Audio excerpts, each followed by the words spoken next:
There are new questions about what happened or didn't happen in the days leading up to the arrest of a 13-year-old boy for making a threat at school. Officers say he threatened another student at the Academy for Sciences and Agriculture in Vadnais Heights. School administrators say happened after several students watched an episode of the Family Guy cartoon, and the school decided that the threat was nothing to worry about early last week. But a day later, a parent alerted the Ramsey County Sheriff's Office. Deputies did their own investigation and found dozens of unsecured guns at the teenager's home. They took the boy into custody, his parents too, who are still in the Ramsey County Jail. Susan Elizabeth Littlefield talks with another parent from the school who wants to know why deputies were not alerted about the threat from the start. It's going to get somebody killed if we keep covering up steps, if we keep covering up our mistakes. People will die. It wasn't easy for Mother Heather Nelson to sit down for this interview. She's a huge fan of her children's science-based charter school. They've done a fantastic job with my children. My daughter loves math because of that school. They're great, loving, caring teachers.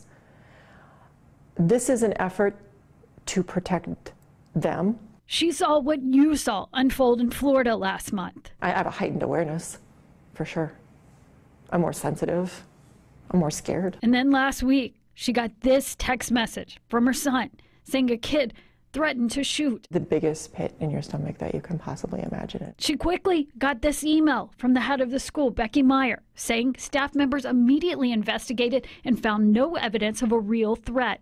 Days later, the Ramsey County Sheriff held this press conference. Today, I want to let you know about a potential tragedy that was averted in our community. Parents got another school email saying, "We were not aware of the full details outlined in the news conference. We were as surprised as many of you. Had we known earlier about the details released Friday, we would have worked with the Sheriff's Office to update our parents appropriately." The sheriff says it was a parent who alerted them of the whole situation, leaving this parent with a big question for the school leader. I asked her via email last night, were you in contact with the police? If not, why not? She didn't really answer my question. The email told Nelson to call the office on Monday. What is your biggest concern here? My biggest concern is that we aren't being transparent with where mistakes happened, where improvements could be made. Susan Elizabeth Littlefield, WCCO 4 News.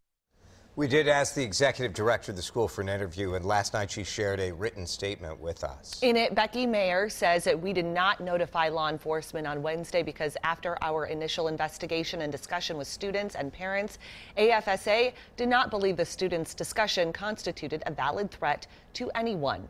One of the students shared additional information with their parent after school on Wednesday, which led the parent to make the report to law enforcement. The school board will review our policies and consider implementing mandatory notification of law enforcement in similar cases, regardless of the circumstances.